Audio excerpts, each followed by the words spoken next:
Good evening. Tonight we're diving into the gritty, the uncertain, and the not-so-glorious side of a story you think you know. Forget the Hollywood versions. To live it honestly was exhausting. So before you get comfortable, take a moment to like the video and subscribe, but only if you genuinely enjoy what I do here. And let me know in the comments where you're tuning in from and what time it is for you. It's always fascinating to see who's joining us from around the world. Silence your notifications, take a deep breath, and let's begin. It begins, as these things so often do, with a single person. In the late summer of 1976, the air in northern Zaire was thick and heavy, saturated with the humidity that rises from the vast Congo River basin. It was a place of deep green, of impenetrable forests and red earths that turned to impassable rivers of mud in the rain. Here in the Bumba zone lay the small, unremarkable village of Yambuku. At its heart was the Yambuku Mission Hospital, a modest collection of brick buildings run by a handful of Belgian nuns. It was a beacon of modern medicine in a world still governed by ancient rhythms. It offered prenatal care, treated malaria, and delivered babies. Its most vital and ultimately most fatal service was the daily clinic, where villagers would line up for injections of vitamins and medicine. For each patient, one of the 4 nuns or their auxiliary assistants would prepare a syringe. There were only 5 glass syringes in rotation each day. Between patients, the needle would be given a quick rinse in a pan of lukewarm water. It was a measure of efficiency born of scarcity. It was also a perfect mechanism for disaster. On the 26th of August, a man named Mabelo Lokala, the 44-year-old headmaster of the local mission school, returned from a tour of the northern forest near the border with the Central African Republic. He had purchased smoked antelope and monkey meat along the way, a common practice. He seemed perfectly healthy. A week later, on September 1st, he presented at the hospital with what he thought was malaria. He had a severe headache and a high fever. The nuns, following standard procedure, gave him an injection of chloroquine, but the fever did not break. Instead, it was joined by a constellation of terrifying new symptoms. Uncontrollable vomiting, raging diarrhea soon stained with bright red blood. His gums began to bleed. His eyes turned crimson as the small vessels within them burst. His body seemed to be dissolving from the inside out. The nurses who tended to him watched in horror as his personality changed, shifting from quiet stoicism to agitated confusion. Mabelo Lokala died on the 8th of September, 14 days after his fever began. His family, following the sacred rites of their community, washed his body by hand, preparing him for a traditional burial. They had no way of knowing that in these final intimate acts of love and grief, they were anointing themselves with a killer. Within a week, the people who had cared for Mabelo were falling ill. A nun named Sister Femina, who had been at his bedside. A patient who had been in the bed next to his. Then the women who had prepared his body for burial. One by one, they arrived at the mission hospital with the same fever, the same headache, the same inexorable slide into hemorrhagic shock. The illness moved with the cold logic of a spiderweb, from Mabelo to his family, from the hospital to other patients who had received injections from the same unsterilized needles that had pierced his skin. From those patients to their families, the small clinic, a place of healing, had become an engine of amplification, a central pump pushing the disease out into the surrounding villages. The local people gave it a name. They called it the Yambuku sickness. They watched as their loved ones collapsed, as their bodies broke down in ways that defied all explanation. Panic began to curdle into terror. Families locked themselves in their homes. Others fled into the forest, hoping to outrun a predator they could not see. The Belgian nuns, trapped in the epicenter, sent increasingly desperate messages out by radio. They spoke of a plague. They reported that 17 of their own dedicated staff, including 2 of their fellow sisters, were now dead. The hospital was no longer a sanctuary. It was a tomb. The government of Zaire, led by the formidable and unpredictable Mobutu Sese Seko, finally understood that this was not a localized anomaly. He sealed off the entire Bumba zone, quarantining over 500 villages. No one in, no one out. The army was deployed to enforce the cordon sanitaire. Inside this sealed region, a population of 500,000 people was trapped with an invisible monster, and the world, just beginning to learn of the crisis, could only watch and wait. The enigma of Yambuku was no longer a local tragedy. It was a global threat simmering in the heart of the African continent. The desperate pleas from Zaire finally found their way to the quiet, sterile corridors of the World Health Organization in Geneva and the Institute of Tropical Medicine in Antwerp, Belgium. A young Belgian scientist, a 27-year-old named Peter Piot, was one of the first to encounter the agent of this terror. A blood sample taken from one of the dying nuns and carefully packed in a blue thermos flask had made the long journey from Kinshasa to his lab in Antwerp. Under the powerful lens of an electron microscope, Piot and his colleagues saw something they had never seen before. It was not a bacterium. It was not a familiar virus like influenza or yellow fever. It was something wholly alien. Long filamentous thread-like particles. Some were straight, others were curved into a U-shape or a characteristic shepherd's crook. They looked, as one scientist would later remark, like strands of spaghetti. They were elegant, almost beautiful in their strange symmetry, and they were utterly menacing. They recognized it as a relative of the Marburg virus, which had emerged in Germany 9 years earlier. But this was clearly something new, something distinct. At the same time, a similar sample had arrived at the Centers for Disease Control in Atlanta, Georgia. There, a virologist named Patricia Webb, working in the CDC's most secure laboratory, the newly designated Biosafety Level 4, confirmed the finding. It was a new filovirus. The highest security protocols were enacted. The world's virological community buzzed with a mixture of scientific excitement and profound dread. An international commission was hastily assembled. It was a small, intrepid group of experts from Belgium, the United States, France, and South Africa, tasked with flying into the heart of a raging epidemic. Their leader was a veteran American virus hunter from the CDC, Carl Johnson. He was a man who understood the logistics of outbreak response, the delicate dance of science, politics, and fear. They boarded a C-130 Hercules transport plane in Kinshasa, loaded with tons of equipment. Plastic isolators, protective suits, generators, microscopes, and sterile supplies. It was a mobile laboratory, an expeditionary force bound for a war zone where the enemy was microscopic. Landing on the dirt airstrip in Bumba, they were met with a wall of heat and the palpable tension of the quarantine. They were entering a world paralyzed by fear. The roads were empty. The villagers were silent. They established their base of operations at the now abandoned Yambuku Mission Hospital. The place was pristine, eerily clean. The remaining nuns had scrubbed everything before they too had succumbed or been evacuated. But the ghosts were everywhere. The team moved through the wards where just weeks before hundreds had died. Their job was threefold: to identify the cause of the disease, to understand how it spread, and most importantly, to break the chain of transmission. The fieldwork was grueling and perilous. Clad in heavy protective gear that felt like personal saunas in the equatorial heat, they went from village to village. They were medical detectives, tracing the path of the virus from person to person. They drew blood from the sick and the recovering, carefully documenting every contact. They quickly confirmed what the local pattern of death had already suggested. The mission hospital had been the primary amplifier.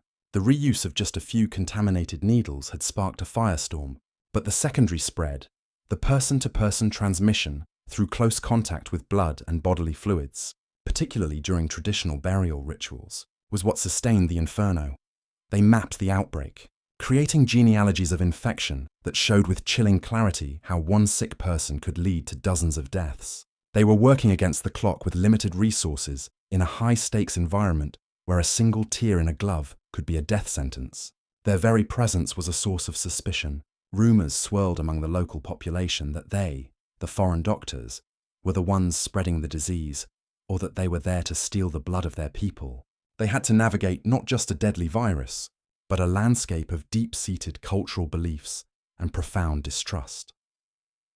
As the team began to contain the outbreak through painstaking contact tracing and the introduction of safe burial practices, a quiet but significant conversation took place. The virus needed a name. Standard virological practice often involved naming a new agent after the place where it was first identified.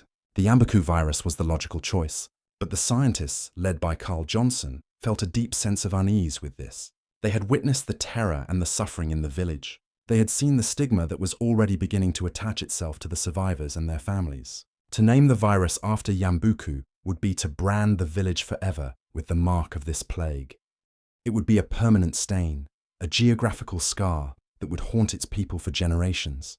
They wanted to avoid this. Looking at a map, they searched for a geographical feature nearby, something neutral, something that belonged to the land itself rather than its people.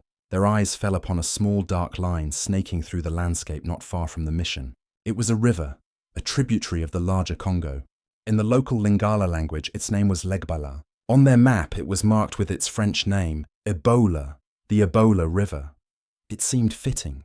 A river flows. It carries things away. It has a power that is both life-giving and destructive. It was anonymous yet evocative. And so, in a small act of geographical empathy, they made their decision. The agent of the Yambuku enigma, the terrifying thread-like particle that had brought a region to its knees, would be known to the world as the Ebola virus. It was a name chosen not to pinpoint a source of shame, but to draw a veil of mercy over it. The story, however, was far from over. It was, in fact, happening twice. While the international team was grappling with the horror in Zaire, an entirely separate drama was unfolding almost entirely unnoticed by the outside world. Some 500 miles to the north across the border in southern Sudan, the two outbreaks were unconnected, unaware of each other, like two identical fires sparked by two different lightning strikes in the same vast dry forest. This parallel terror began in late June of 1976, 2 full months before Mabelo Lokela ever felt his first fever. The setting was not a mission hospital, but a place of industry, a sprawling cotton factory in the town of Nzara. Nzara was a company town, a hub of commerce and labor, a stark contrast to the small-scale agricultural life of Yambuku. The first recognized case was a man known to history only by his initials, YG. He was a storekeeper in the factory, a man who worked in a back room filled with bats. He fell ill on June 27th with a fever, headache, and chest pains. He died on July 6th. The diagnosis was malaria. His death was followed by that of his co-worker PG. Then another. An illness began to ripple through the factory workforce. Unlike in Zaire, where contaminated needles provided a brutally efficient superhighway for the virus, the transmission in Nzara appeared to be slower, more intimate. It seemed to pass between workers who shared close quarters, who drank from the same cups, who touched one another in the course of a long day's labor in the hot, dusty factory. The disease in Sudan presented differently too. While it was just as lethal, the severe hemorrhagic symptoms seen in Zaire, the dramatic bleeding from every orifice, were less common. Instead, the Sudanese patients suffered more from joint pain and inflammation of the mouth and throat. It was a subtle yet significant variation on the theme. From the factory, the virus hitched a ride with the sick. One infected worker traveled to the nearby town of Maradi for medical care. There he was admitted to the Maradi General Hospital, a facility larger but no less prepared for this kind of onslaught than the small mission in Yambuku. The hospital staff, working without gloves, masks, or any real concept of barrier nursing, began to fall ill. The Maradi Hospital became the second epicenter of the Sudanese outbreak. The virus burned through the wards and the staff with terrifying speed. Of the 230 people who worked at the hospital, 76 would become infected and 41 of them would die. The outbreak in Sudan was larger, more widespread, and in some ways more insidious than the one in Zaire. It infected 284 people and killed 151 of them, a case fatality rate of 53%. This was lower than the nearly 90% fatality rate seen in Zaire, another clue that scientists were dealing with something slightly different. By the time a small WHO team finally arrived in Sudan in October, the outbreak was already beginning to wane, having burned through the most susceptible populations. The doctors and epidemiologists who investigated found a scene of chaos and exhaustion. They pieced together the story, tracing the chains of infection back from the Maradi Hospital to the Nzara cotton factory, and ultimately to that first cluster of cases. Around the storekeeper YG, it wasn't until the blood samples from Sudan were analyzed and compared to the samples from Zaire that the full, chilling picture emerged. The viruses were related, clearly members of the same Filovirus family. They looked identical under the electron microscope, but genetically they were distinct. They were cousins, not twins. The virus from Zaire was one strain. The virus from Sudan was another. They had emerged independently at roughly the same time in 2 different countries, from 2 different animal reservoirs, to prey on 2 different human populations. This revelation was profound. It meant that 1976 was not a singular freak event. It was not a one-off biological accident. It was a discovery. The world had not just met Ebola, it had met the Ebola viruses. The outbreaks in Zaire and Sudan established a terrible precedent. They demonstrated that this new enemy was not a lone assassin, but a family of killers lurking silently in the natural world, capable of spilling over into the human population at any time, in any place where the delicate boundary between the wild and the settled world was breached.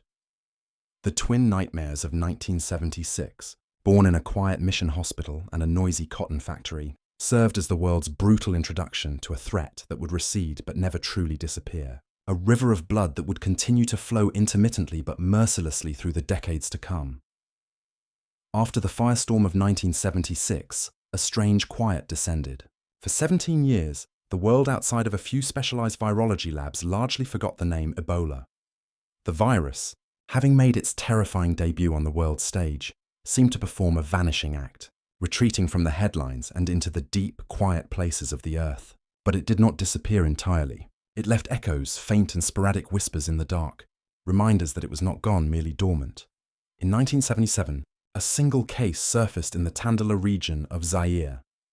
A woman who fell ill after receiving a vitamin injection at a local mission. It was a faint but direct echo of the Yambuku outbreak, a single dying ember from that great conflagration quickly extinguished. Then silence again for 2 years.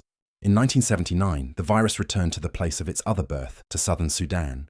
It was the same strain, Sudan Ebola virus, and it bloomed once more in the town of Nzara, the very community that had suffered so grievously just 3 years prior.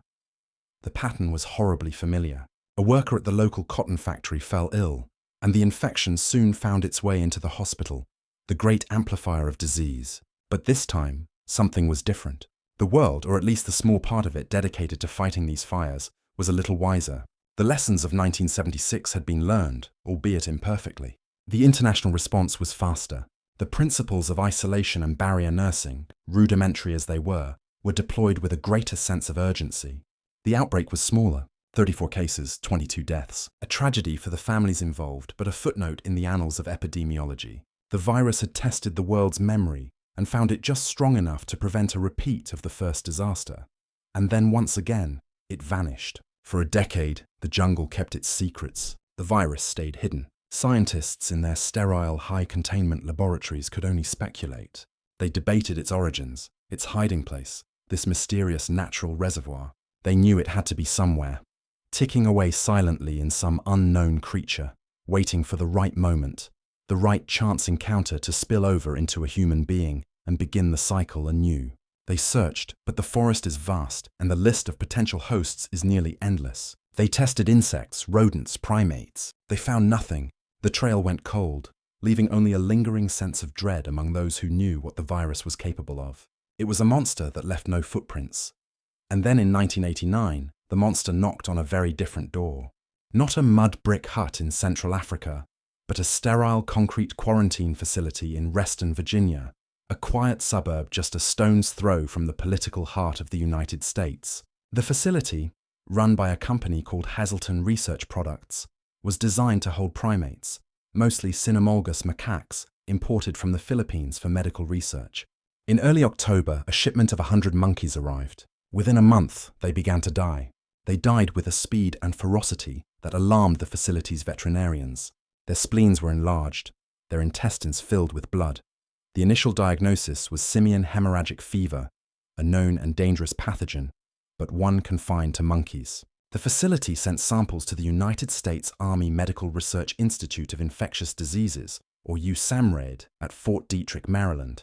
This was and is the military's frontline defense against biological threats. There, in a biosafety level 3 lab, a civilian technician named Dan Dalgard began to examine the tissue samples under a microscope. He found a virus, but it didn't look quite right. For a definitive identification, he passed the samples onto the electron microscopy lab run by a virologist named Tom Geisbert.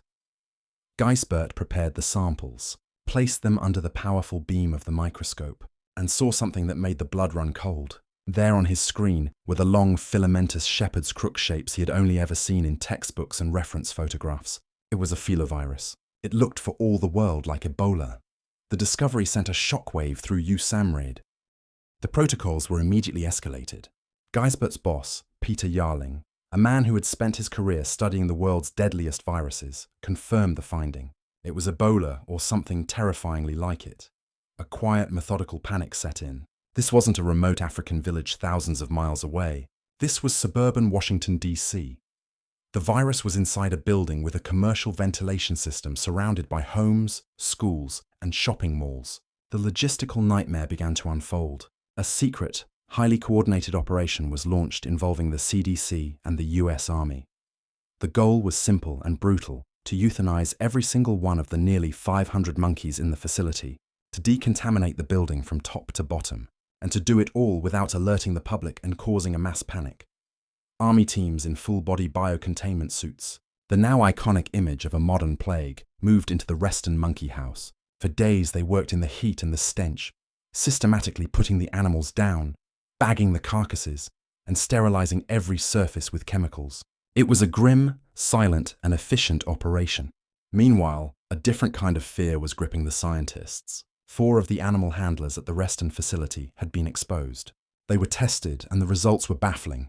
They had developed antibodies to the virus. Their immune systems had seen it, recognized it, and fought it off. But none of them had gotten sick. Not so much as a fever or a headache. This was a profound scientific puzzle. The virus, which they named Reston Ebola virus, was clearly a new strain. It was devastating to monkeys, killing them with the same efficiency as its African cousins. But for some reason, it was almost completely harmless to humans. The monster had arrived on the shores of America, had breached the walls, and then inexplicably had simply shrugged and walked away. It was a biological false alarm, a dress rehearsal for a catastrophe that never came. The incident was a stark reminder of how easily a deadly pathogen could travel the globe in the modern era, hitching a ride in the cargo hold of an airplane. It also added a new layer to the central mystery. Now, there wasn't just one Ebola, but several, each with its own personality, its own level of virulence. The silent years were over, but the questions were only growing deeper. The virus had shown that it could be anywhere, and that its family was larger and more complex than anyone had imagined. Where was it hiding? And when would the truly deadly branch of the family decide to make its presence felt again? The world did not have to wait long for the answer. After the strange, muted affair in Reston, the virus went quiet again for a few more years. A small outbreak in Kikwit in 1994, another in Gabon. They were contained. They felt like aftershocks, but they were preludes. The main event, the catastrophe that would forever burn the image of Ebola into the global consciousness, began in the spring of 1995. Not in a remote village this time, but in a sprawling, chaotic, and vibrant city of 500,000 people, Kikwit. In what was then Zaire, the story began, as it so often does, with a single person in a place of deep forest. In January of that year, a 42-year-old charcoal maker named Gaspard Menga was working in the forested hills outside of Kikwit. He fell ill with a fever, bloody diarrhea, and a headache. His family took him to the Kikwit General Hospital, a sprawling, underfunded, and overwhelmed institution. The doctors, lacking the resources for sophisticated diagnostics, treated him for what they thought was dysentery or typhoid fever, common ailments in the region. Gaspar Menga died, and his family took him home for a traditional burial, a ceremony involving washing and touching the body of the deceased, an act of love and respect that is, for a Filovirus, a golden invitation. Soon after, the nurses who had cared for him, the family members who had mourned him, and the patients who had shared his ward began to fall ill with the same terrifying symptoms. The disease spread through the hospital like a wind-driven fire. The hospital, meant to be a place of healing, became the epicenter of the outbreak, the great amplifier. Healthcare workers, operating without gloves, without clean water, without basic protective equipment, became the primary victims. They reused needles out of necessity, drawing blood from one patient and inadvertently injecting a death sentence into the next. They cleaned the sick and the dying with their bare hands, completely unaware that the virus was teeming in every drop of sweat, blood, and vomit. An Italian nun working as a nurse was among the first to die. Then another and another. Soon the medical staff was decimated.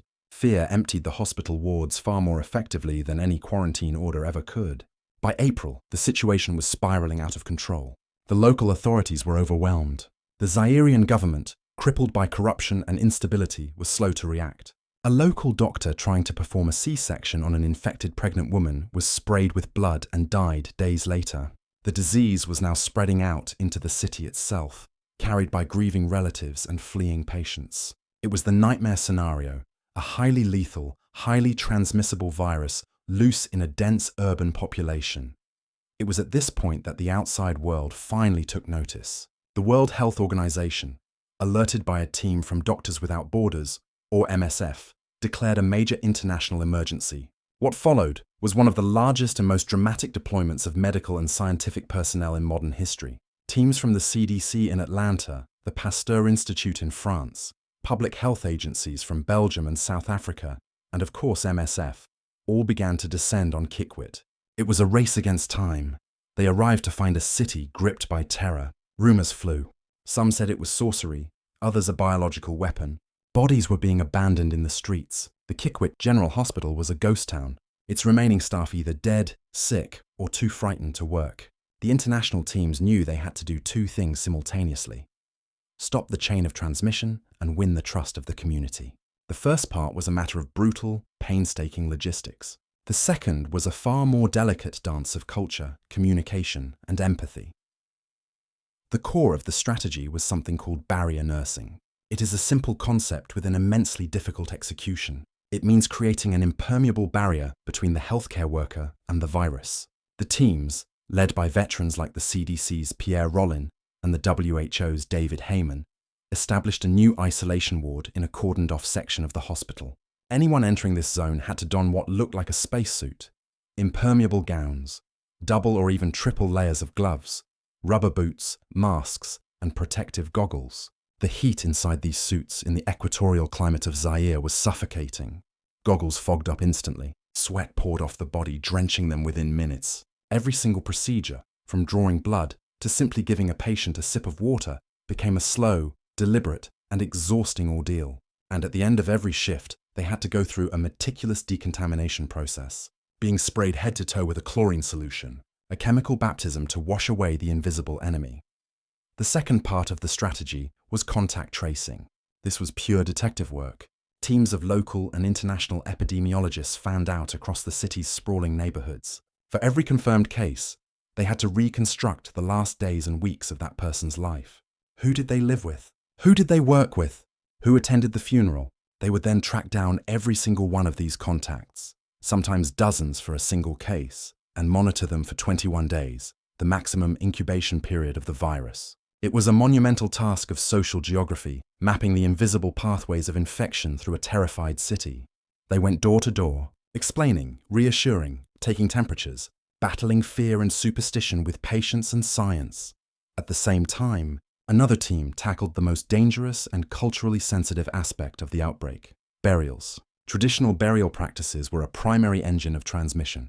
The Red Cross organized local volunteers into burial teams, trained them in safe procedures, and provided them with protective gear. These teams, often ostracized by their own communities, performed the difficult task of retrieving the bodies of the dead from their homes, disinfecting the houses, and providing a safe, dignified burial. They were performing a vital public health service, but in the eyes of many, they were violating sacred traditions. They were unsung heroes walking into the heart of the danger armed with chlorine sprayers and body bags. Unlike the outbreaks of the 1970s, Kikwit unfolded under the full glare of the global media. Satellite trucks were parked outside the isolation ward, beaming harrowing images back to newsrooms in London, New York, and Tokyo. The world watched, mesmerized and horrified. The images of aid workers in their otherworldly protective suits, the grieving families kept at a distance, the quiet, efficient work of the burial teams. These visuals became iconic. They seared the reality of Ebola into the world's collective imagination. It was no longer an abstract, exotic disease from a forgotten corner of the world. It was a clear and present danger, a vision of a potential global plague. Slowly, painstakingly, the methods began to work. The combination of isolating the sick, tracing their contacts, and ensuring safe burials began to bend the curve. New cases started to decline. The chains of transmission were being broken one by one. By July, the outbreak was declared over. It had infected 315 people and killed 254 of them, an 81% case fatality rate.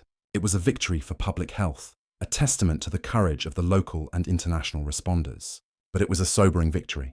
Kikwit was a warning. It demonstrated that in an increasingly interconnected world, an outbreak anywhere could become a threat everywhere. And it left the biggest question of all hanging in the air, more urgent than ever. The international teams had proven they could put out the fire, but no one knew where the sparks were coming from. The hunt for the natural reservoir, the virus's secret hiding place, was about to begin in earnest. The aftermath of Kikwit created a new sense of urgency in the scientific community. It was no longer enough to react to outbreaks. They had to be predicted, perhaps even prevented. And to do that, they had to solve the central mystery of Ebola. Where did it live between its devastating appearances in humans? This question launched one of the great biological detective stories of the late 20th and early 21st centuries. It was a search not for a lost city or a hidden treasure, but for a microscopic killer's lair, a hunt for what scientists call the natural reservoir. The reservoir host is an animal species that can carry a pathogen over long periods, often without getting sick itself, acting as a permanent source of the virus in nature. Finding it would be the key to understanding how and why spillovers into the human population occurred. The search was a process of elimination on a massive scale. For years, scientists ventured into the forests of Central and West Africa, the so-called Ebola belt, collecting samples from every conceivable creature. They were virological prospectors sifting through the immense biological diversity of the jungle for a trace of a deadly ghost. They trapped and tested thousands of rodents. They collected legions of insects and spiders, grinding them up into a slurry to search for viral RNA. They took blood and tissue samples from reptiles and amphibians. The work was slow, methodical, often frustrating, and carried out in some of the most remote and challenging environments on Earth.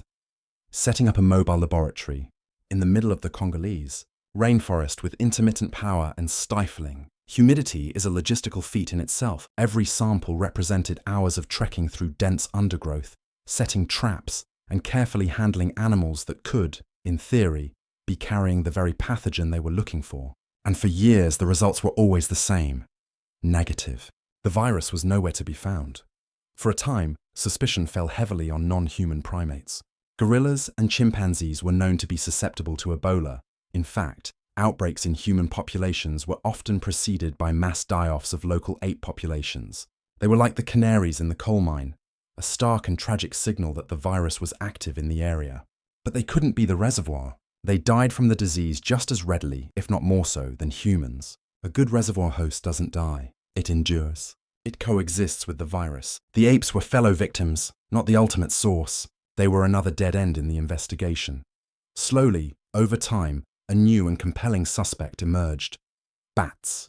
The hypothesis made a great deal of sense from an ecological and virological perspective. Bats are mammals, which makes viral jumps to humans more plausible. They are ancient creatures, giving viruses eons to co-evolve with them. Their immune systems are extraordinary, uniquely capable of tolerating viral loads that would be lethal to almost any other mammal. This is partly due to the metabolic demands of flight, which generates a constant low-level fever and keeps their immune systems in a state of high alert, allowing them to manage but not eliminate viral infections. Furthermore, they live in vast, dense colonies, sometimes numbering in the millions, providing the perfect environment for a virus to circulate and persist. And they travel enormous distances, capable of carrying a pathogen across entire regions. They checked all the boxes for a perfect reservoir host. The challenge was proving it. The hunt now focused on the chiropteran world. Scientists like Eric Leroy, a French veterinarian and virologist, dedicated their careers to this pursuit. Their expeditions became nocturnal affairs. They would venture into caves or set up enormous fine-meshed mist nets in the forest at dusk, waiting to gently entangle bats as they flew out to forage. Each captured bat was a small victory. It would be carefully removed, identified by species, and then sampled. A swab from the mouth, a swab from the rectum, a small blood sample from a vein in the wing. It was delicate and precise work, often performed by the light of a headlamp deep in the jungle. The vast majority of the bats would then be released unharmed back into the night. For years, this painstaking work yielded tantalizing clues, but no definitive proof. The teams were looking for two things: antibodies to Ebola in the bat's blood, which would indicate a past infection, or the Holy Grail: fragments of the virus's own genetic material, its RNA, which would indicate an active infection. In the early 2000s, Leroy's team and others began to find what they were looking for. During investigations into outbreaks in Gabon and the Republic of the Congo, they captured thousands of bats from hundreds of different species. And in the blood of three specific types of fruit bat: the hammer-headed bat, Franke's epauletted fruit bat, and the little collared fruit bat. They found antibodies against Ebola. A few individuals even tested positive for fragments of viral RNA. This was a watershed moment. It wasn't the smoking gun they had dreamed of. They had not managed to isolate a live infectious Ebola virus directly from a wild bat. That final definitive piece of proof remains, even today, incredibly elusive. But the circumstantial evidence was overwhelming. The footprints of the killer were all over the bat's immune systems. They had found the hiding place. It was not in the soil or the water, or in some mysterious insect. The reservoir was in the sky. This discovery painted a clearer picture of how a spillover event might occur. The virus, circulating harmlessly within a fruit bat colony, could be shed in their saliva, urine, or feces. A human might become infected by hunting and butchering an infected bat for bushmeat, a common practice in many parts of Central Africa. Or perhaps more commonly, the transmission could be indirect. A bat might nibble on a piece of fruit and drop it to the forest floor, where it is later picked up by a chimpanzee or a duiker, a small antelope. That animal becomes infected and sick, and is then hunted by a human, creating a bridge for the virus to cross from its reservoir into its next victim. The first patient in the 1976 Yambuku outbreak, Mabalo Lokela, was known to have purchased monkey meat at the local market. Gaspar Menga, the first patient in Kikwit, was a charcoal maker who spent his days in a forest teeming with bats. The 2-year-old boy, who was patient zero in the Great West African epidemic of 2014, was believed to have been playing near a hollow tree that housed a colony of bats. The connections were no longer speculative. They were rooted in a plausible, scientifically supported chain of events. The hunt for the reservoir was a triumph of persistence, a slow, grinding victory won not in a hospital ward, but in the deepest parts of the forest by scientists armed with nets, swabs, and an unshakable determination to solve the puzzle. It revealed that Ebola is not an alien invader that strikes from nowhere. It is a part of the natural world, an ancient fellow traveler with one of evolution's most successful creatures. The outbreaks were not acts of malice, but biological accidents, moments of terrible bad luck when the barrier between the wild world and our own is breached. Understanding this didn't make the virus any less deadly, but it transformed it from a mysterious, almost supernatural monster into something that could be understood, tracked, and perhaps one day predicted. The quiet, methodical work of the reservoir hunters had provided the first crucial chapter in the playbook for preventing the next great Ebola catastrophe. The old millennium sighed its last, and the new one arrived, not with fanfares and fireworks for everyone, but with a quiet, creeping dread in the red earth of northern Uganda. The year was 2000. The place was Gulu district, a region already hollowed out by nearly 2 decades of brutal insurgency by the Lord's Resistance Army. Here, life was not lived in ancestral villages, but in the sprawling, desperate squalor of internally displaced persons camps. Hundreds of thousands of people were packed together by the grim necessities of war, their lives a holding pattern of fear and uncertainty. It was a perfect petri dish, and something was growing. It began, as it so often does, as a mystery, a strange illness marked by sudden fevers, vomiting, and a diarrhea that would not quit. Then came the bleeding. Local health officials, overwhelmed and under-resourced, thought it might be a particularly vicious wave of cholera, or perhaps dysentery. But the death toll climbed with an unnatural speed, and the pattern of its spread was terrifyingly intimate, moving through families like a curse. By October, the truth could no longer be ignored. Samples were sent, tests were run, and the ghost of 1976 returned. It was Ebola. Specifically, it was the Sudan Ebola virus, the slightly less lethal, but no less determined cousin of the Zaire strain. This was not just an echo of the past. It was its largest, most terrifying resurgence to date. The response was a study in organized chaos, an attempt to build a fortress in the middle of a hurricane. The World Health Organization, the American CDC, and Doctors Without Borders descended on Gulu. They found a health system that had been bled dry by years of conflict. There were few doctors, fewer nurses, and a population deeply and perhaps rightly suspicious of any authority. The first task was immense: build an isolation ward. At St. Mary's Le Coeur Hospital, a Catholic mission hospital that had been the region's medical backbone, wards were cleared. Plastic sheeting, that ubiquitous and flimsy barrier against a microscopic enemy, was stapled to walls and draped over the windows. A line was drawn on the ground with chlorine. On one side was the world. On the other, the hot zone. The logistics were a nightmare. Contact tracing, the foundational act of epidemic control, was nearly impossible. How do you track the movements of people who are already displaced, who move between camps and towns in a constant, fluid search for safety or sustenance? How do you ask a family already traumatized by war to recount every person they've touched in the last 3 weeks? The teams did it anyway. They moved through the camps, clipboards in hand, their questions a gentle intrusion into unimaginable grief. They were mapping the virus's social network, trying to get one step ahead of its relentless march. The work inside the isolation ward was a slow, deliberate dance with death. The personal protective equipment, the now famous PPE, was stifling in the Ugandan heat. Donning it was a ritual of layers. Boots, 2 pairs of gloves taped at the wrist, a full bodysuit, an apron, a mask, a hood, and goggles. Breathing became a conscious effort. Vision was narrowed to a small, fog-prone window. In these clumsy suits, nurses had to perform the most delicate of tasks.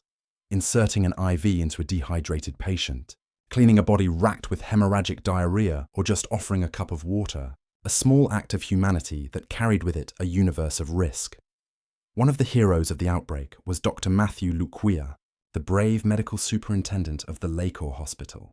He worked tirelessly, living at the hospital, leading his staff from the front. He knew the risks. He had seen too many of his own nurses and staff fall ill, and then in early December, he too developed a fever. He isolated himself immediately. He knew the protocol better than anyone. He died 5 days later, a casualty of the war he had fought so valiantly. His death was a devastating blow to morale, a symbol of the immense price being paid. By the time the Gulu outbreak was declared over in January of 2001, it had left an indelible scar. 425 people had been infected. 224 of them had died. It was at the time the second largest Ebola outbreak ever recorded.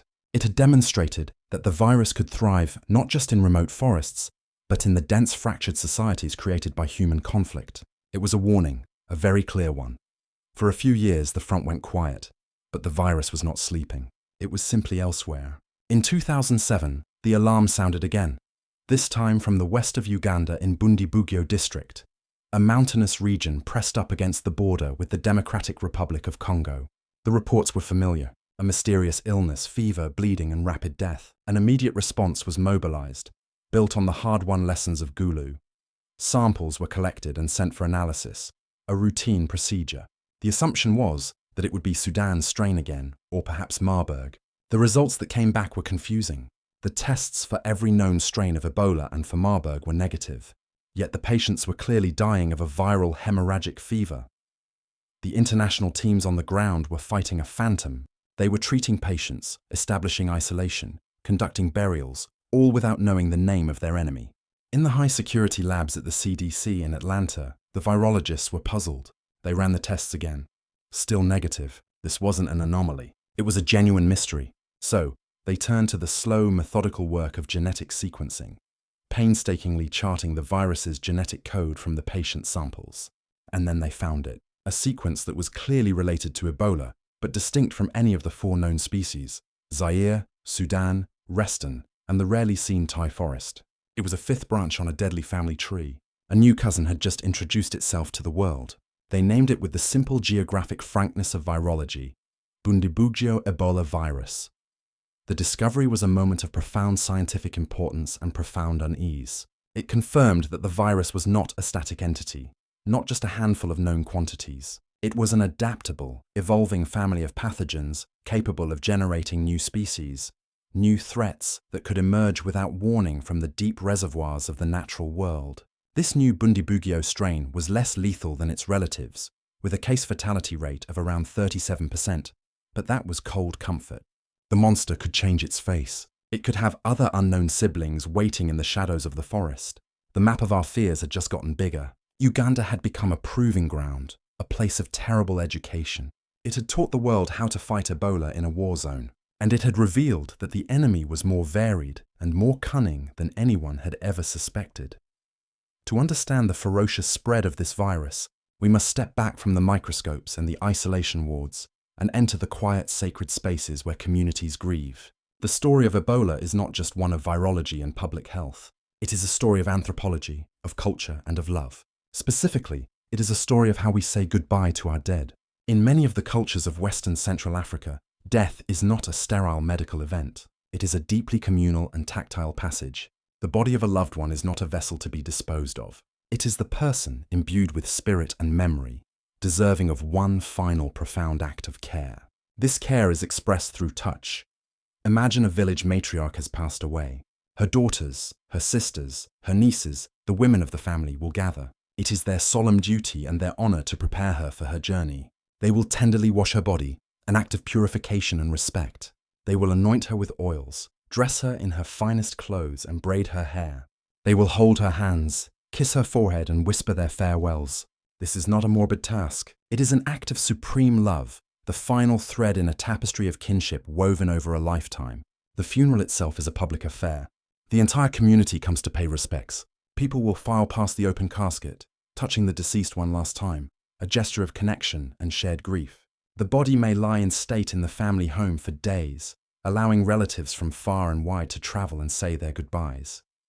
Now overlay the life cycle of the Ebola virus onto this ancient and beautiful tableau. The virus is a master of tragic irony. In the final hours of life, as the body's systems begin to fail, the viral load explodes. The virus is present in astronomical numbers in every single drop of bodily fluid. Blood, vomit, diarrhea, sweat, tears. The moment of death and the hours immediately following are precisely when the body is most infectious. It becomes, in essence, a vessel of pure contagion. So, the very acts intended to honor the dead become the virus's most powerful tools of transmission. The loving wash of a daughter's hand spreads the virus from her mother's skin to her own. A farewell kiss becomes a death sentence. The communal grief of an entire village gathered around a single body becomes a super-spreader event, a term we now know all too well. From that one funeral, dozens of new chains of infection can be ignited, branching out like the roots of a great poison tree. An aunt carries it back to her village. A cousin takes it to the city market. Each new infection will culminate in a week or two in another funeral, another set of rituals, another explosion of the virus into the community. It is a feedback loop powered by love itself. This created an almost insurmountable challenge for the public health workers who arrived to fight the outbreaks. Their message was a violation of the most deeply held beliefs. They came in their strange, terrifying plastic suits looking like alien invaders, and they said, "You cannot touch your mother. You cannot wash your father. We must take your child away and put them in a plastic bag." To the community, this was not a medical necessity. It was an act of profound disrespect, an attack on their culture and their humanity. They were not just taking a body, they were stealing a soul, denying it the proper rights to join the ancestors. The resistance was immediate, and in its own way completely understandable. Families would hide their sick, fearing they would be taken to an isolation ward to die alone, their bodies never to be returned. They would conduct secret burials in the middle of the night, hastily digging graves in their backyards to avoid the authorities. The response teams, in turn, were seen as body snatchers, ghouls who profited from death. Rumors flew that they were harvesting organs, or that they had brought the disease themselves. This mistrust was a greater barrier than any logistical challenge. You cannot fight a virus if the community you're trying to protect sees you as the enemy. The breakthrough came when public health organizations realized they had to stop fighting culture and start working with it. The goal was not to eliminate rituals, but to adapt them. Thus was born the concept of the safe and dignified burial. It was a masterpiece of applied medical anthropology forged in the heat of crisis. The teams began to work with, not against, community leaders. The imams, the priests, the village elders. They explained the science of transmission in simple, respectful terms. They didn't say, "Your traditions are wrong." They said, "This disease has temporarily made your traditions dangerous. Let us find a new way to honor your dead, a way that keeps the living safe." The new process was a compromise. The specialized burial teams, still in their full protective gear, would handle the deceased, but they would do so with transparency. They would go to the family home and explain every step. The body would be placed in a sealed body bag, but the family could watch from a safe distance. Before the bag was sealed, a family member might be allowed to place a photograph or a favorite piece of clothing inside. The team would offer to say a prayer or to allow a religious leader to officiate from a distance. At the gravesite, the family could gather and mourn. They could throw the first handfuls of dirt onto the coffin, a crucial part of the grieving process. It wasn't the same. It was a sterile, mediated version of an intimate rite, but it was something. It provided a measure of closure. It showed respect, and most importantly, it broke the chain of transmission. The safe and dignified burial became one of the single most effective tools in ending Ebola outbreaks. It was a recognition that you cannot save lives by destroying a community's soul. You have to save both. And so, with these lessons learned in the smaller contained infernos of Central and East Africa, the world felt a grim sense of readiness. It had a playbook. It understood the virus's cultural dance partners. But it was a playbook designed for a brushfire, not a continent-spanning conflagration. And in the final days of 2013, in a tiny forgotten village, a spark landed in a tinderbox that had been drying for decades. The village is called Meliandou. It sits deep in the forested hills of southern Guinea in a prefecture called Decoding. It is a place of deep green canopy and red earth where the borders of Guinea, Sierra Leone and Liberia blur into one another. These are not hard frontiers policed and fenced. They are suggestions on a map, easily crossed by people whose families, markets, and histories have always straddled these imaginary lines. It is a place of immense mobility, a perfect launching pad for an epidemic. Sometime in December of 2013, a 2-year-old boy named Emile Uamuno fell ill. He had a high fever, he was vomiting, and he had black tar stools. He died on December 6th. The prevailing theory, a piece of virological forensics, is that Emile had been playing near a large hollow tree near his home. The tree housed a colony of Angolan free-tailed bats, a species known to be a potential reservoir for the Ebola virus. Perhaps he was exposed to their droppings. Perhaps he caught and played with an infected bat. We will never know for sure. All we know is that he was the first, patient zero of the apocalypse to come. A week later, Emile's 3-year-old sister, Philomene, died. Then his mother, pregnant with her next child, died. Then his grandmother. The illness spread to the midwife who had attended his mother. She in turn carried it back to her home village. With each death came a funeral. With each funeral came more infection. It was a quiet, deadly bloom, radiating outwards through the tight-knit webs of family and community. But no one knew what it was. In this region, which had never ever seen Ebola before, the symptoms were mistaken for other more familiar killers. Cholera, Lassa fever, even anthrax was considered. There was no frame of reference for a disease so swift and so lethal. For 3 crucial months, from December 2013 through February 2014, the virus moved like a ghost. It traveled in taxis and on motorbikes, a silent passenger on the currents of everyday life. It crossed into the market towns, where people from all 3 countries converged to trade goods and news. It infected healthcare workers in small rural clinics, who had no gloves, no gowns, no concept of the danger they were facing. These nurses and doctors trying to save lives became the epidemic's most tragic and effective amplifiers. They treated the sick, became sick themselves, and then were treated by their colleagues, creating new chains of infection within the very institutions meant to heal. The virus that had landed in this unprepared region was Zaire Ebola virus, the original killer from 1976, the most lethal member of the family, with a case fatality rate that could reach 90%. The Guinean Ministry of Health began to hear reports of an alarming mystery disease in the south, but the information was patchy, the distances were great, and the system was slow to react. It wasn't until March that a team from Doctors Without Borders, responding to the escalating alerts, took samples and sent them to a laboratory in Lyon, France. On March 21, 2014, the confirmation came back. It was Ebola. By then, it was far too late. The virus was not confined to a handful of villages. It was loose. It had a 3-month head start. Its first jump across a border was almost certainly into Sierra Leone. The story centers on a respected traditional healer from the Kailahun district. Guinean families, desperate for a cure that their clinics could not provide, brought their sick relatives to her. She was renowned for her powers. She treated them. She contracted the virus herself. When she died, her funeral was a major event. Hundreds of people attended, coming from all over the district to pay their respects to a woman who had healed so many. They washed her body. They touched her. They mourned her. And they carried the virus home with them. It is believed that this single funeral was responsible for seeding more than 300 new cases of Ebola in Sierra Leone. The jump into Liberia was just as quiet, just as mundane. A woman from Lofa County, which borders Guinea, had traveled across to visit sick relatives. She became infected and then traveled back home. She died in a small Liberian clinic, infecting the healthcare worker who treated her. That healthcare worker then travelled to the capital, Monrovia, seeking better care for himself at a larger hospital. He did not travel in an ambulance. He shared a taxi. This was the critical difference.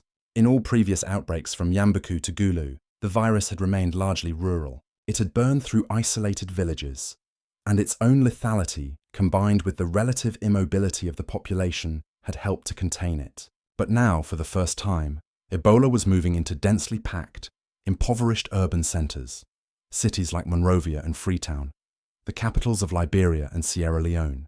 These were places still deeply scarred by more than a decade of horrific civil war. Their public health infrastructure was not just weak, it was shattered. There were, in all of Liberia, a country of over 4 million people, barely 50 doctors. Hospital wards were dilapidated, often lacking running water, let alone a steady supply of electricity or basic medical supplies.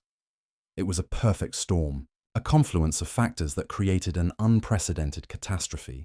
You had the most lethal strain of the virus introduced into a region that had no experience with it. You had its silent, undetected spread for 3 months, allowing it to build up a formidable, invisible momentum. You had the location, a highly interconnected tri-border area where people moved constantly.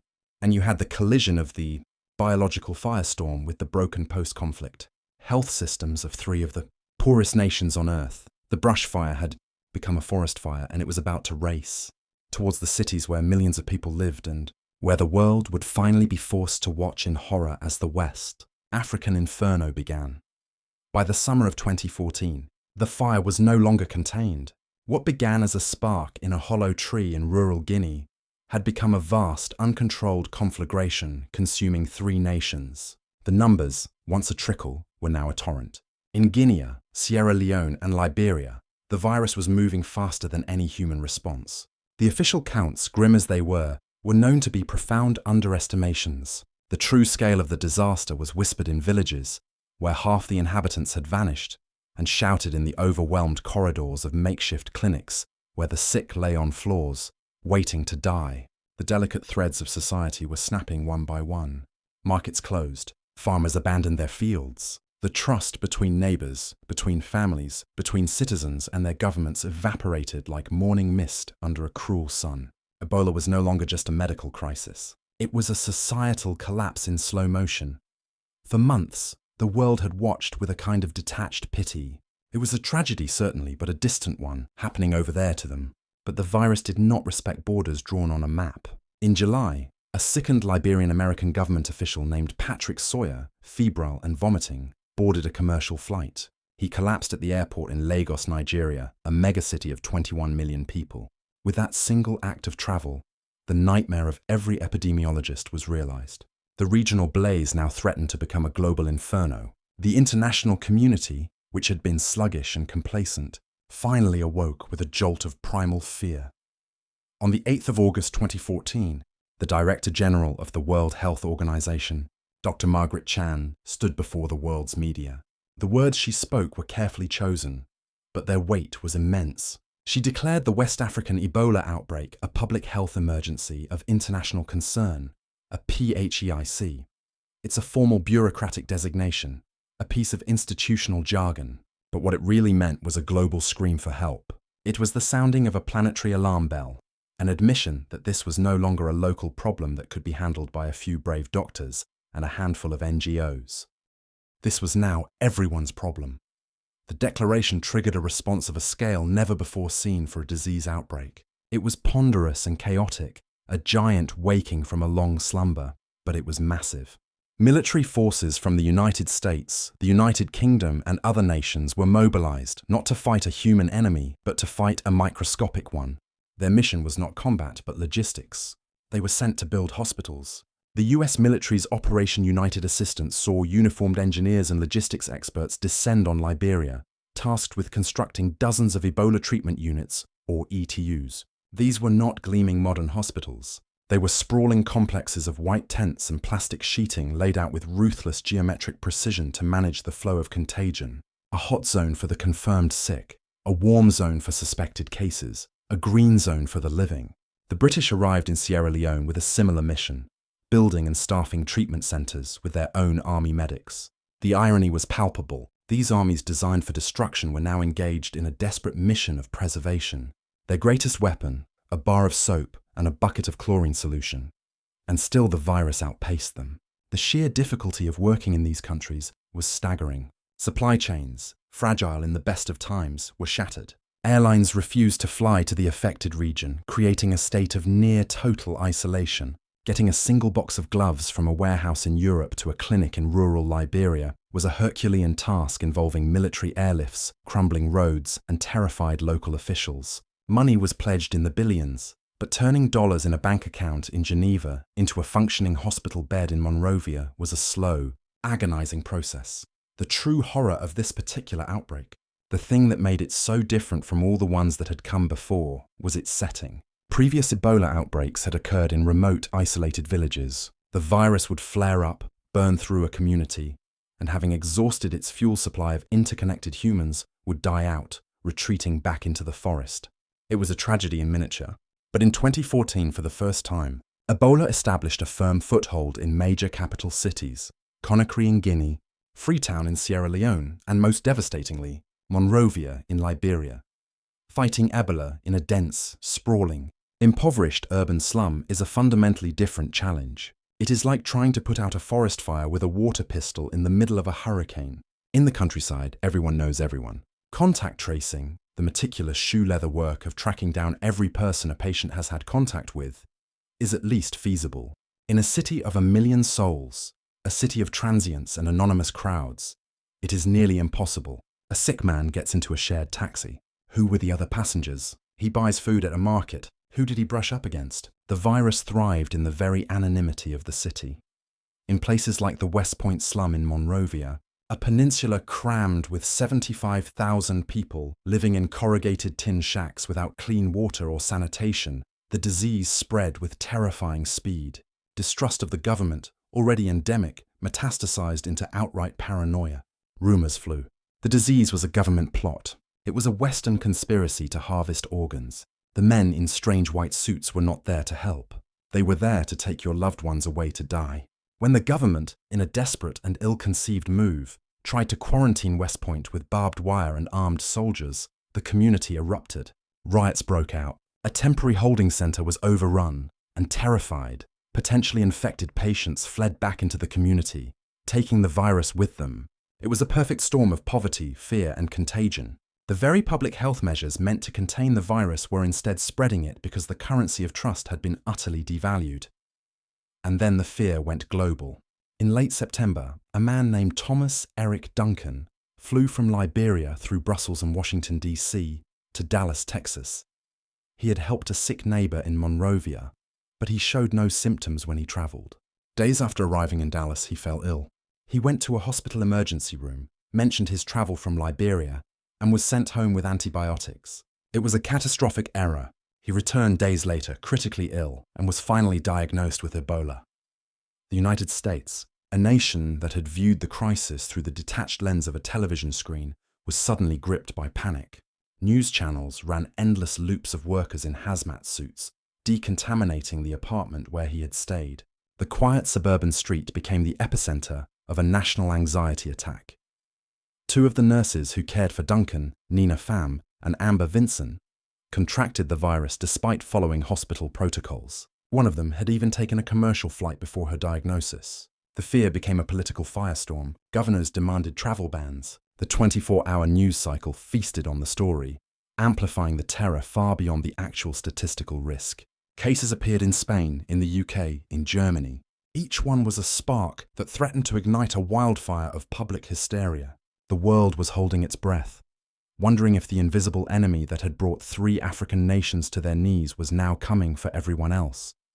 But in the heart of that inferno, in the sprawling ETUs and the quarantined homes of West Africa, a different story was unfolding. It was a story not of fear, but of its opposite. Amidst the chaos and the collapse, there were people who, instead of running away from the fire, chose to run directly into it. In the suffocating humidity of Monrovia, Freetown, and Conakry, heroes were being forged, not in the heat of battle, but in the sterile, chlorinated confines of the hot zone. These were not soldiers with guns, but nurses with thermometers, doctors with IV lines, and gravediggers with shovels. The first and most numerous were the local healthcare workers, the Liberian nurses, the Sierra Leonean doctors, the Guinean ambulance drivers. They were the first line of defense and they bore the heaviest cost. They went to work in hospitals that had become charnel houses, armed with little more than courage and a dwindling supply of flimsy gloves. They knew the risks better than anyone. They saw their own colleagues sicken one by one. They would share a morning tea with a friend, and a week later, they would be treating that same friend in the Ebola ward. And then a week after that, they would hear that their friend was gone. The psychological burden is impossible to comprehend. Imagine knowing that a single momentary lapse in concentration, a needle prick, a tear in a glove, an accidental splash of fluid could be a death sentence. Dr. Sheikh Umar Khan was a national hero in Sierra Leone, the country's leading virologist, a man who had treated over 100 Ebola patients. He understood the virus intimately. He was meticulous, careful, and still it found him. His death and the deaths of hundreds of other local healthcare workers sent a shockwave of grief and terror through the medical communities. Yet the next day, his surviving colleagues put on their gear and went back to work. They had no other choice. It was their home, their people who were dying. Then there were the burial teams. In a culture where funeral rites are profoundly important, where washing and touching the body of the deceased is a final act of love and respect, Ebola committed its cruelest trick.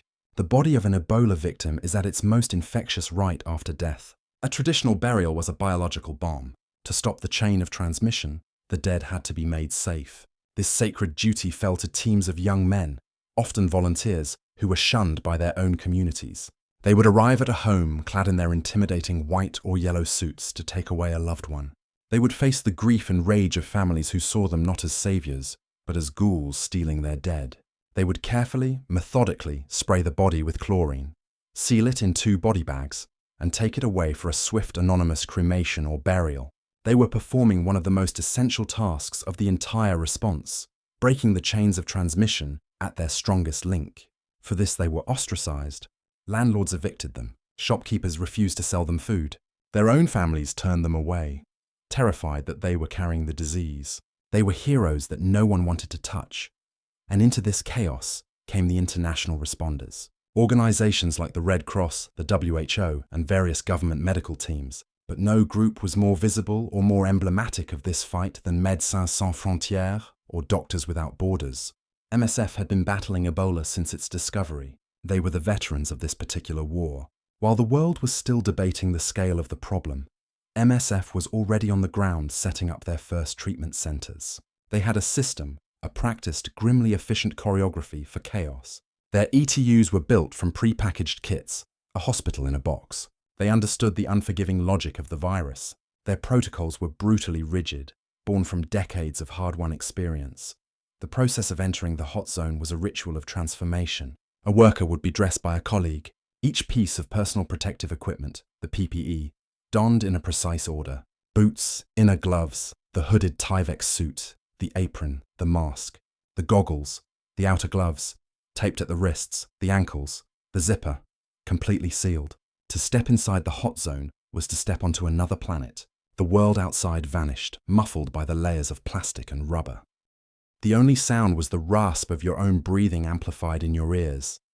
The heat was instantaneous and oppressive. Within minutes, you were drenched in sweat, your goggles fogging over. Communication was reduced to shouting through masks and using hand signals. The mission inside was a race against time, not against the virus, but against your own body. You had perhaps an hour, maybe 90 minutes before dehydration and heat exhaustion would make you a danger to yourself and your colleagues. In that hour, you performed your duties. You administered fluids. You gave medications. You cleaned up the vomit and diarrhea that were the hallmarks of the disease. You held a hand. You offered a word of comfort, your voice distorted by the mask, but mostly you bore witness. You saw the human cost of the statistics. You saw the fear in the eyes of the sick and the quiet dignity of the dying. The most dangerous part of the job was not being inside, but getting out. The process of doffing or removing the PPE was the moment of maximum risk. Every surface of the suit was considered contaminated. It had to be removed with painstaking care. each piece peeled away without touching the contaminated exterior to your skin.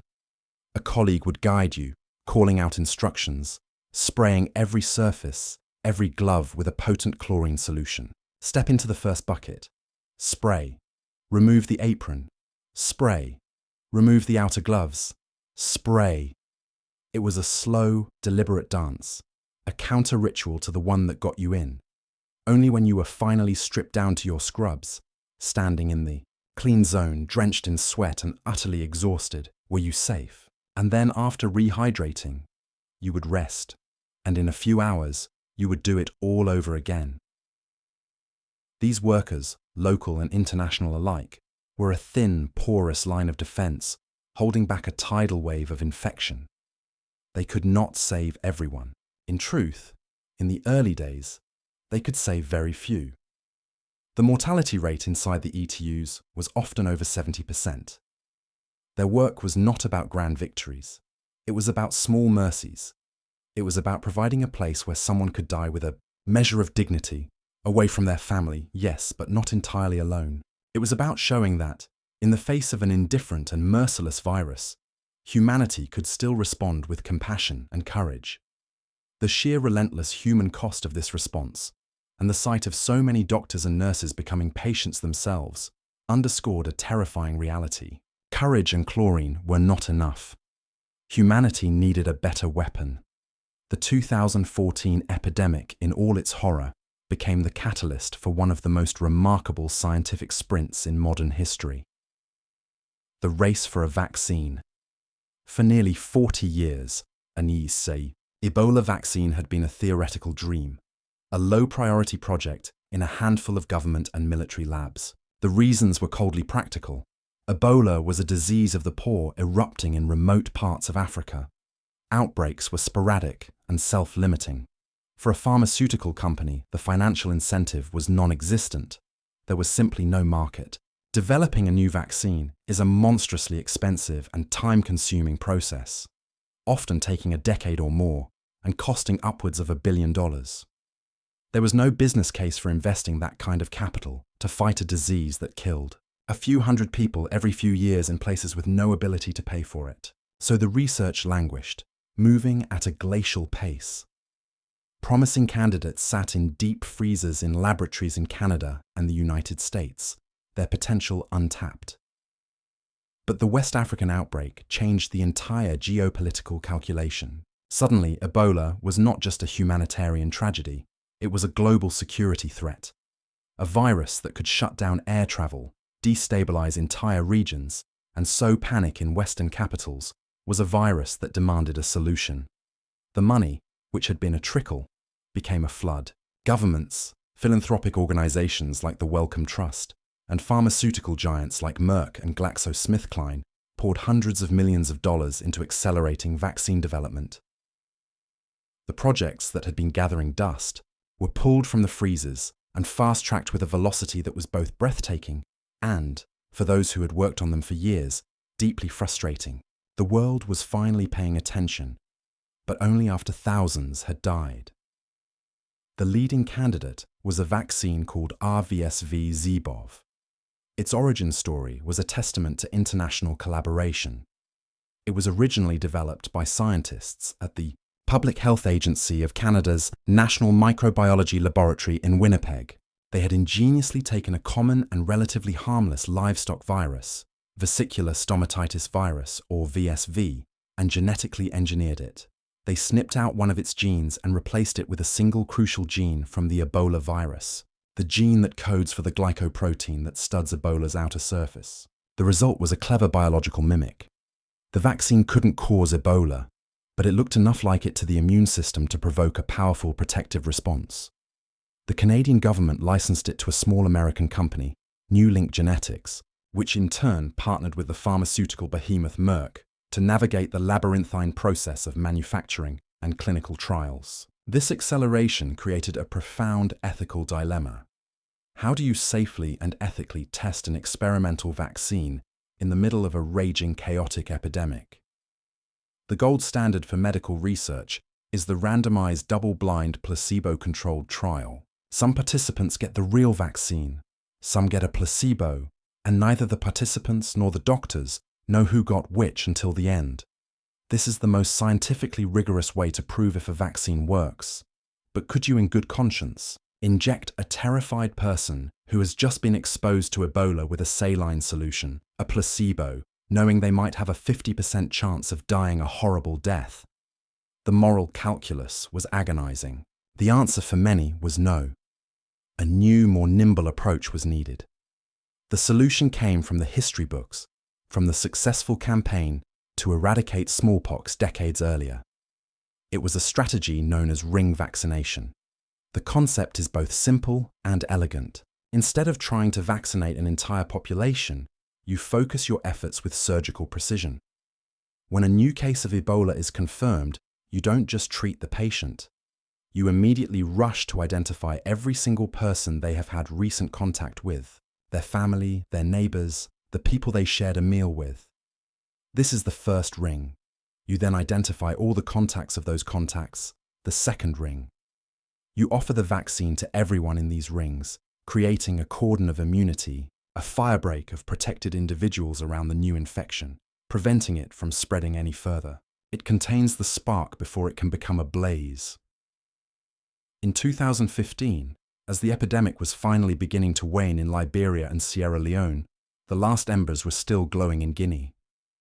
It was here in the coastal communities of Basse-Guinea that the WHO, in partnership with the Guinean Ministry of Health, MSF, and the Norwegian Institute of Public Health, launched the pivotal Ebola Sarsufit trial. Ebola. That's enough. It was a logistical marvel. When a new case was identified, a mobile team would be dispatched within hours. They had to navigate difficult roads, gain the trust of frightened and suspicious villagers, and meticulously map out the social network of the infected person.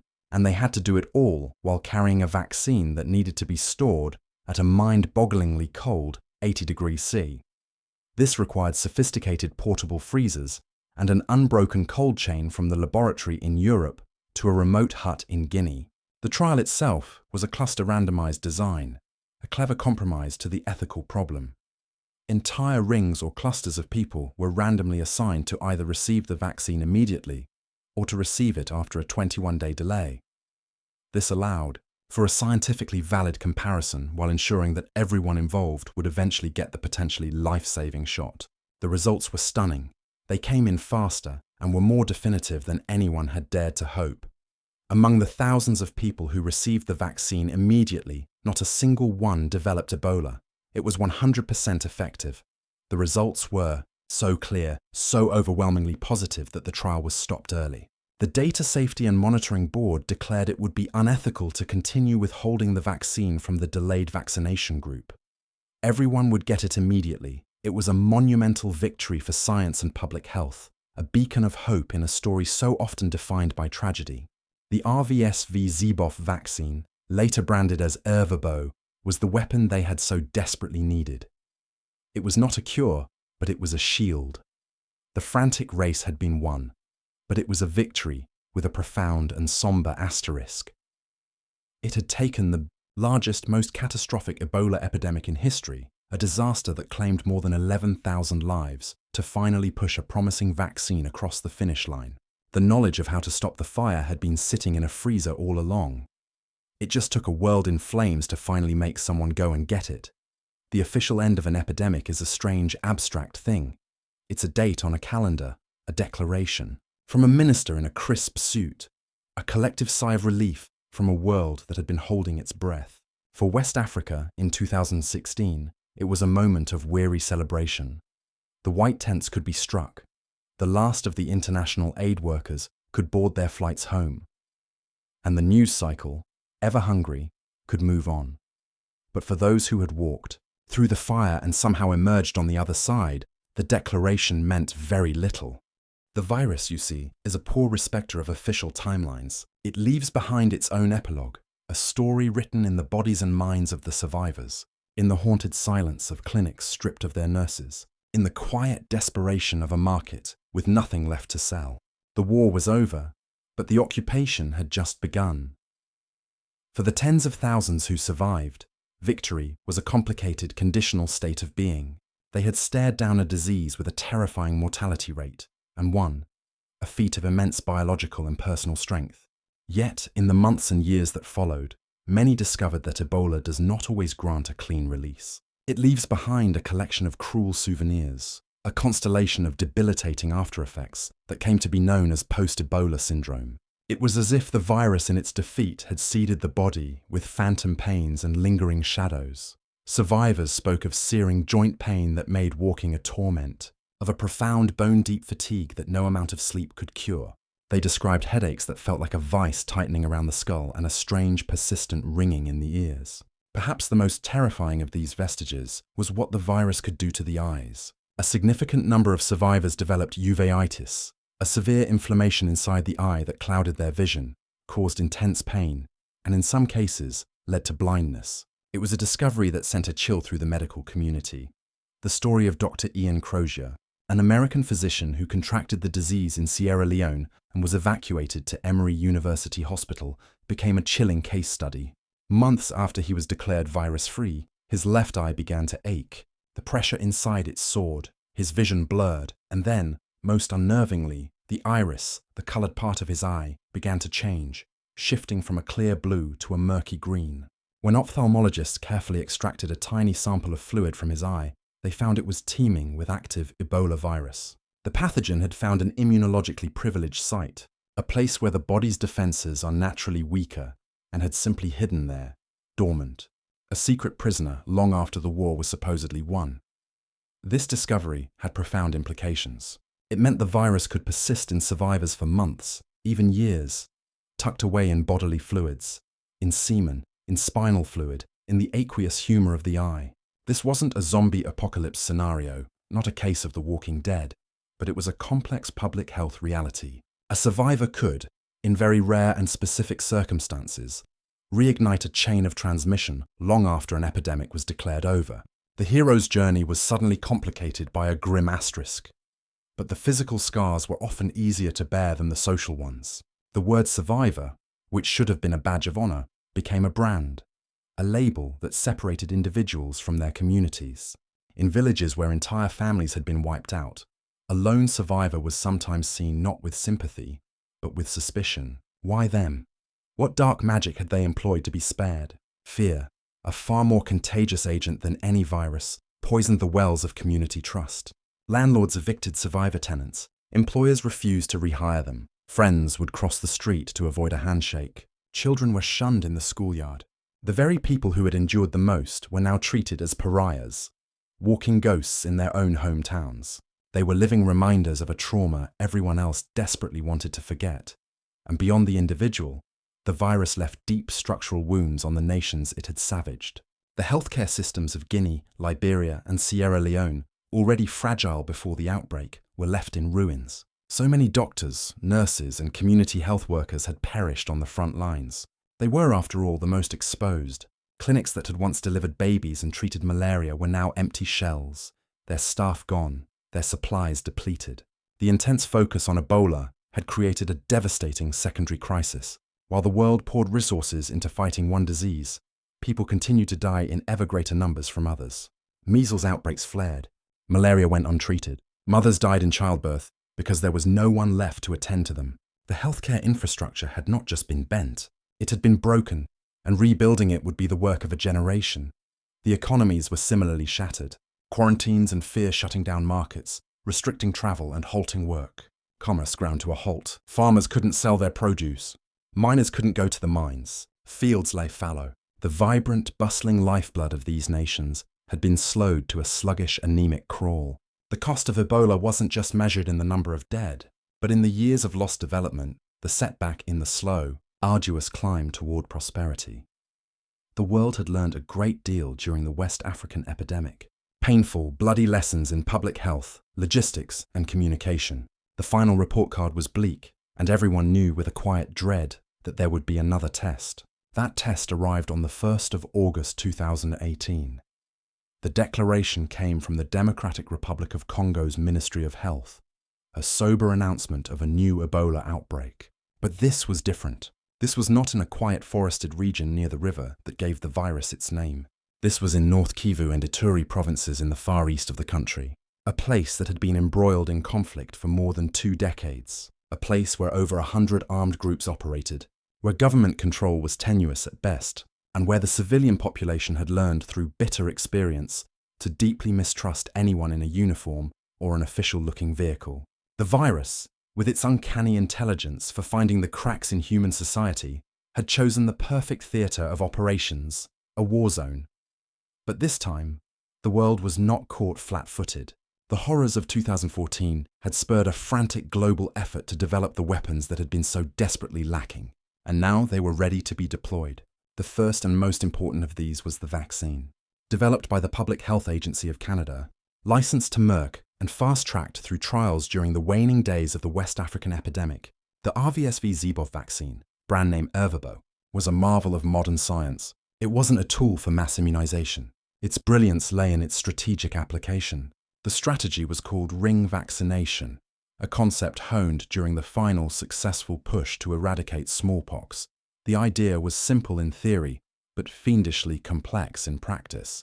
When a new case was confirmed, response teams would rush in.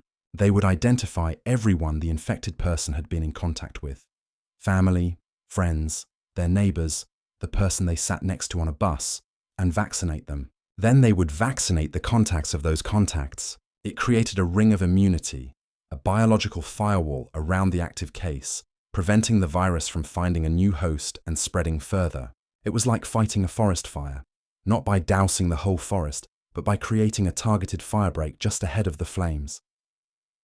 In the chaos of North Kivu, this was a Herculean task. Contact tracers, often local community members, had to navigate a landscape of fear and suspicion, asking deeply personal questions in villages where a stranger's arrival could be seen as a threat. Vaccination teams, escorted by UN peacekeepers for their own safety, would travel down precarious muddy roads, sometimes for hours, to reach a single family in a remote location, carrying precious vaccine vials in special cold chain coolers. They were fighting a microscopic enemy in a region awash with macroscopic dangers, and there was another new weapon. For the first time, there were effective treatments. The standard of care in West Africa had been purely supportive: fluids to combat dehydration, electrolytes to maintain bodily function, and prayer. It was a battle of attrition, helping the body survive long enough to hopefully fight off the virus on its own. Now, there were therapeutic drugs designed to directly attack the virus. In a landmark clinical trial conducted in the midst of the DRC outbreak, an astonishing feat of research ethics and logistics known as the PALM trial, short for Pamoja Tulinde Maisha, or Together We Fight the Fire, 4 different drugs were tested. 2 of them, both monoclonal antibody cocktails, proved remarkably effective. One developed by Regeneron and later called Inmazeb, and another derived from a survivor of the 1995 Kikwit outbreak and called MAB-114, could dramatically increase a person's chance of survival, especially if administered early. The results were so clear that the trial was stopped ahead of schedule so that all patients could be given the life-saving treatments. This was a paradigm shift. Ebola was no longer an inexorable death sentence. It was becoming a treatable disease. The message to the community could now change. Instead of go to the treatment center to protect your family from infection, it became go to the treatment center because we can save your life. The survival rate for patients who sought care early and received these new drugs climbed to over 90%. It was a stunning medical victory. But this victory was won on the most difficult battlefield imaginable. The response was plagued by the very mistrust it sought to overcome.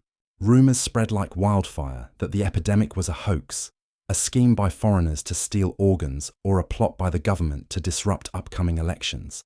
This deep-seated suspicion was not irrational paranoia. It was the logical consequence of generations of exploitation, violence, and neglect. The responders in their white Land Cruisers and protective gear looked alien and intimidating. They were associated with an outside world that had brought little but suffering. This mistrust curdled into violence. Between January 2018 and June 2020, there were over 400 attacks on healthcare facilities and workers involved in the Ebola response. Treatment centers were burned to the ground. Health workers were attacked, abducted, and killed. In April 2019, Dr. Richard Muzoko Kibung, a dedicated epidemiologist from Cameroon working for the World Health Organization, was shot and killed during a meeting at a hospital in Butembo. He was there to save lives, and he lost his own.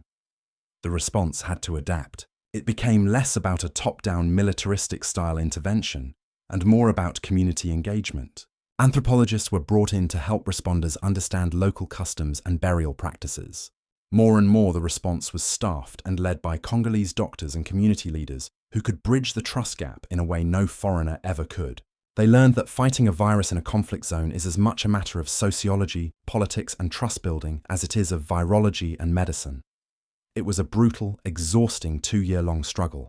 By the time the outbreak was finally declared over in June of 2020, it had become the second largest Ebola epidemic in history, with nearly 3,500 cases and over 2,200 deaths. It had been a showcase for humanity's best scientific tools, and a stark reminder of its most intractable social failings. A new playbook had been written, but it had been written in blood. And so, we arrive at the present, a world that lives in the long shadow of these outbreaks. Ebola has not been vanquished. It has merely retreated for now back to its quiet sylvan reservoirs, biding its time in the animal hosts that we still have not definitively identified. The threat endures. Flare-ups continue to occur, smaller and more manageable, but no less deadly for those they touch. In 2021, Guinea saw a resurgence traced back to a survivor from the Great West African epidemic, a stark, real-world demonstration of the virus's capacity for long-term persistence. In 2022, Uganda faced a different challenge, an outbreak of the Sudan Ebola virus. This was a critical test because the brilliant RVSV-Zeboff vaccine, the hero of the DRC, is only effective against the Zaire virus. Against the Sudan strain, it was useless. It was a chilling reminder that Ebola is not a single entity, but a family of related killers, and we only have a shield against one of them. The Ugandan outbreak was eventually contained through classic shoe-leather public health, rapid detection, rigorous contact tracing, and isolation. It was a victory, but a precarious one. The current strategy for managing this enduring threat is one of perpetual vigilance. It is a quiet, unglamorous war fought not in emergency treatment centers, but in national laboratories and remote health posts. The key is surveillance. It means strengthening local healthcare systems so that a doctor in a rural clinic can recognize a strange fever, take a sample safely, and have it tested quickly. It means investing in genomic sequencing, a powerful tool that allows scientists to read a virus's genetic code. When a new case appears, they can now determine almost instantly if it is a new spillover from an animal or a flare-up from a previously known chain of transmission. This knowledge is power. It shapes the public health response, guiding decisions on vaccination and contact tracing with a precision that was unimaginable just a decade ago. The world has built a better alarm system. Organizations like the Africa Centers for Disease Control and Prevention, born from the ashes of the 2014 crisis, now provide a framework for continental cooperation. The WHO's Contingency Fund for Emergencies can release money within 24 hours of an alert, rather than waiting weeks for international donors to write checks. The apparatus for response is faster, smarter, and better funded than it has ever been. But an alarm is only useful if someone is listening and if they are prepared to act. Complacency remains the greatest enemy. And perhaps this is Ebola's most profound and lasting legacy. The hard-won lessons from Yambuku, from West Africa, from North Kivu have become the foundational text for modern pandemic preparedness. The brutal, frantic education in how to fight a terrifyingly lethal virus has informed on a global scale how we confront other threats. When the world was faced with a novel coronavirus in 2020, the playbook that was dusted off was in many ways the one written during the Ebola epidemics.